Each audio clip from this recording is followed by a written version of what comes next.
وہ ہے oral sex کا ایشو، جس کی مختلف شکلیں جو ہیں وہ معاشرے کے اندر رائج ہیں، کچھ صحیح ہیں کچھ غلط ہیں۔ اس میں بنیادی اصول آپ سمجھ لیجئے، اور وہ ہے سورۃ البقرہ کی آیت نمبر 187۔ اعوذ باللہ من الشیطان الرجیم، بسم اللہ الرحمن الرحیم۔ احل لکم لیلۃ الصیام الرفث الی نسائکم، حلال کر دیا ہے اللہ نے رمضان کی راتوں میں بھی تمہارا اپنی بیویوں کے ساتھ ازدواجی تعلق قائم کرنا۔ ہن لباس لکم، تمہاری بیویاں تمہارا لباس ہے، وانتم لباس لہن، اور تم اپنی بیویوں کا لباس۔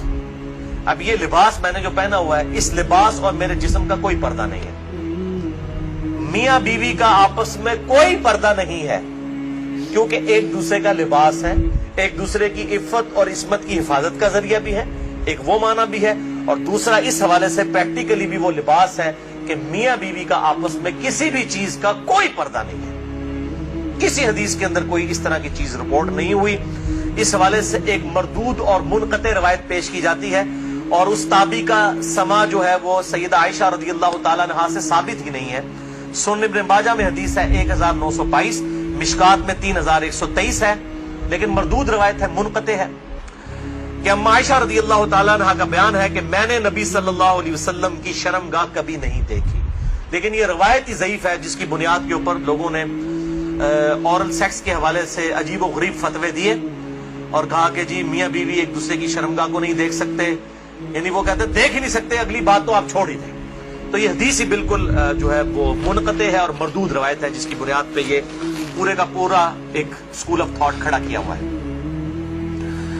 بھائیو، اسلام میں ایز سچ اورل سیکس کی کوئی ممانعت نہیں آئی، سوائے وہ قوم لوط والا جو اینل سیکس ہے اس کو ضرور ایڈریس کیا گیا۔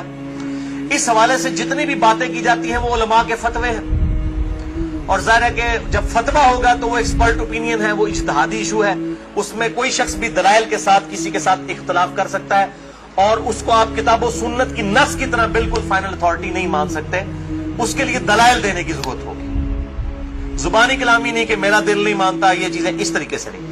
بہرحال اورل سیکس کے حوالے سے میڈیکل ایشو ضرور ریزالو کرنا چاہیے، کیونکہ اس قرآن حکیم نے ہمیں دو ہی علوم بتائے ہیں، ایک ریویلڈ نالج جو وحی کا علم ہے، اور دوسرا acquired knowledge, the knowledge obtained through observations and experiments، science کا علم۔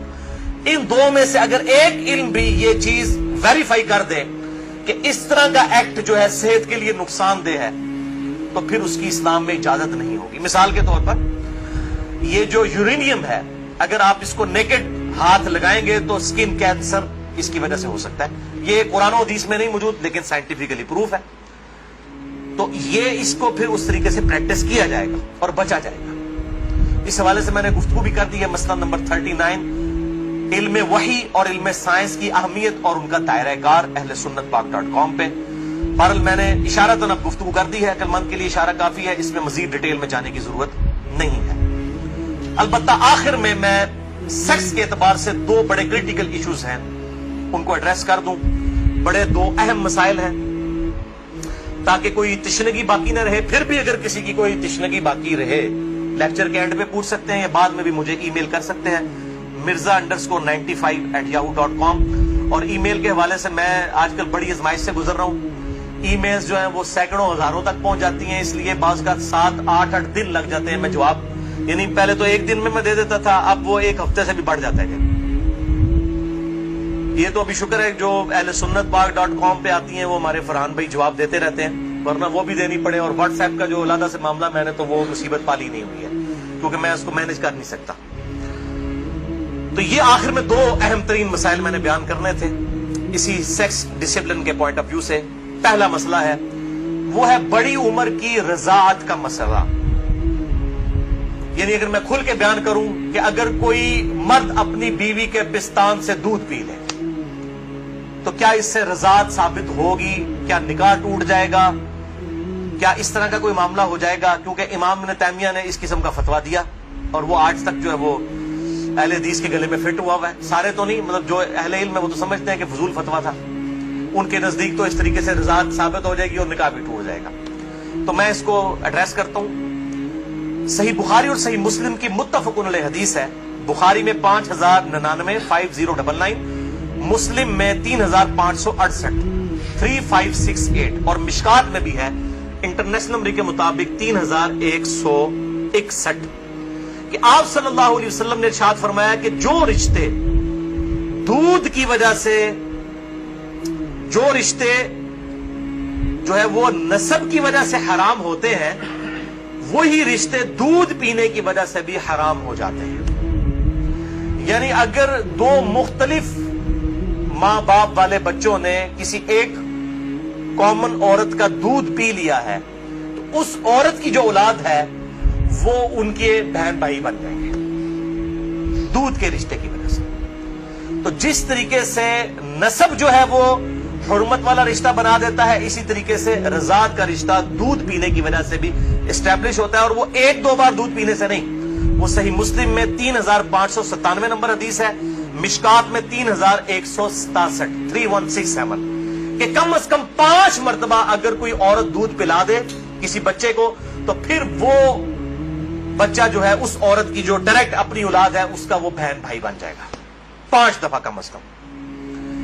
تو وہ محرمات ابدیہ میں داخل ہو جائے گا جن کا ذکر سورۃ النساء کی آیت نمبر 23 چوتھے پارے کی آخری آیت ہے سورۃ النساء آیت نمبر 23 میں.